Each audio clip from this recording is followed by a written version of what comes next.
यह स्थान हिंदू धर्म में विशेष ऐतिहासिक महत्व रखता है। यहाँ पर एक विशाल वट वृक्ष है जो कि 5 या 99 साल पुराना है। आप इस वीडियो में इसको देख सकते हैं। ये जैमिनी महर्षि वेद व्यास के प्रथम शिष्य व्यास भगवान जैमिनी महर्षि को इस वृक्ष के नीचे नैमिषारण्य में व्यास पीठ के नीचे में 5099 वर्ष का प्राचीन वृक्ष बताया जाता है। इसके नीचे व्यास भगवान उपदेश की माँ सत्यवान सावित्री ने अपने पति की लंबी आयु के लिए इस वृक्ष का पूजन किया। नैमिषारण्य यह सबसे पहले वृक्ष है गया चरण बिहार, जहाँ पे सीता मैया ने पिंडदान किया।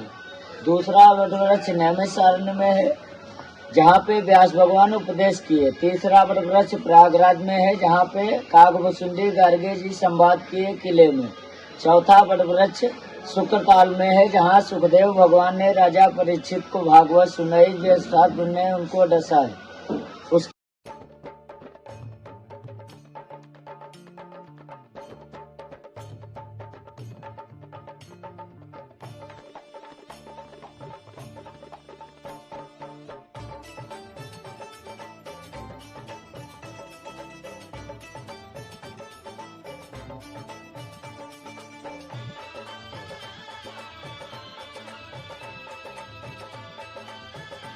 व्यास गद्दी से लगा हुआ ही मनु शतरूपा तपस्थली है, जो कि पौराणिक कथाओं के अनुसार मानव जाति की आदि पूर्वज मनु और देवी शतरूपा की तपस्या का स्थान है। यह स्थान मानव जाति की उत्पत्ति का एक महत्वपूर्ण स्थल माना जाता है।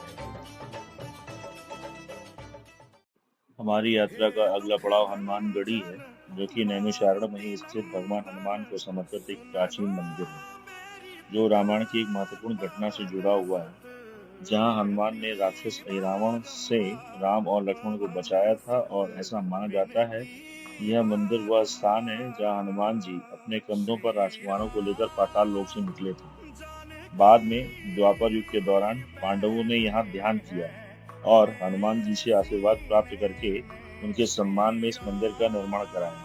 इस मंदिर से उतरकर आप पांडवों का ध्यान स्थान भी आप इस मंदिर के सामने देख सकते हैं। हमारी यात्रा का अगली पड़ाव रुद्रवत महादेव है, जो कि नैमिषारण्य में चक्र तीर्थ से लगभग 7 किलोमीटर दूर गोमती नदी के किनारे स्थित एक अनोखा और रहस्यमय मंदिर है। यहाँ का मुख्य आकर्षण अदृश्य शिवलिंग है, जो कि कुंड में स्थित है। यहाँ प्रसाद चढ़ाने की भी एक अनोखी प्रथा है, जिसमें कुछ फल भक्तों को प्रसाद के रूप में वापस मिल जाता है। वैज्ञानिक भी इस चमत्कार को देखकर हैरान है। यहाँ कोई भी दिखाई देने वाला शिवलिंग नहीं है, लेकिन माना जाता है कि कुंड के अंदर जल में एक अदृश्य शिवलिंग है। भक्त शिवलिंग पर बेलपत्र और फल चढ़ाते हैं। बेलपत्र जल में समा जाता है और जब भक्त फल चढ़ाते हैं तो कुछ फल शिव जी को स्वीकार कर लेते हैं और कुछ फल प्रसाद के रूप में भक्तों को वापस मिल जाता है। यहाँ भक्त जब दूध चढ़ाते हैं तो यह दूध फैलने के बजाय एक सीधी रेखा में जल में समा जाता है, जो कि पानी के अंदर जाकर घुलता नहीं है। यह बेहद शांत वातावरण है और आध्यात्मिक अनुभव के लिए अनुकूल है। यहाँ पर कहते हैं भगवान शिव की तपोस्थली भी माना जाता है और उन्होंने रुद्र तांडव के बाद खुद को शांत करने के लिए यहाँ तपस्या की थी। हमारी यात्रा का अंतिम पड़ाव महर्षि दधीच कुंड है, जो कि नैमिषारण्य से लगभग 12 किलोमीटर दूर स्थित वृश्चिक क्षेत्र में पड़ता है। ऐसा माना जाता है दुनिया के सभी तीर्थ स्थानों का पानी इस तालाब में आकर मिलता है, इसीलिए इस क्षेत्र का नाम निश्चिक पड़ा है। यहाँ पर आकर के आप अलग अलग निवास स्थान पर अपने रुक सकते हैं। विभिन्न प्रकार की दुकानों से सामान भी आप खरीद सकते हैं प्रसाद के रूप में, और मंदिर के अंदर प्रवेश करके आप मंदिर महर्षि दधीच से जुड़ा हुआ है।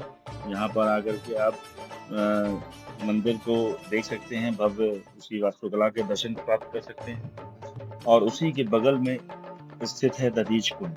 मंदिर के प्रांगण के बगल में ही स्थित है दधीच कुंड। दधीच कुंड लगभग 2 एकड़ भूमि में फैला हुआ है और इसी के निकट ही महर्षि दधीच का एक भव्य मंदिर है, जहाँ पर विभिन्न विभिन्न मुद्राओं की मूर्तियां स्थापित हैं।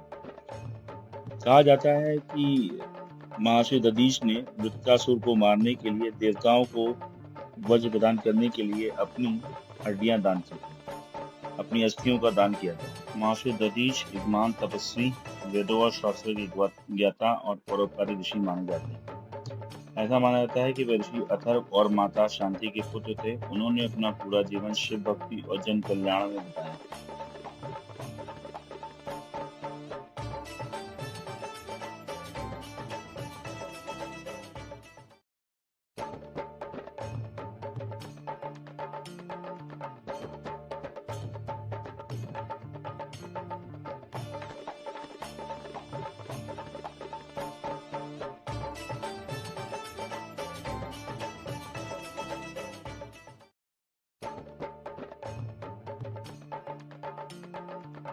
महर्षि दधीच कुंज से हमारी यात्रा समाप्त होती है।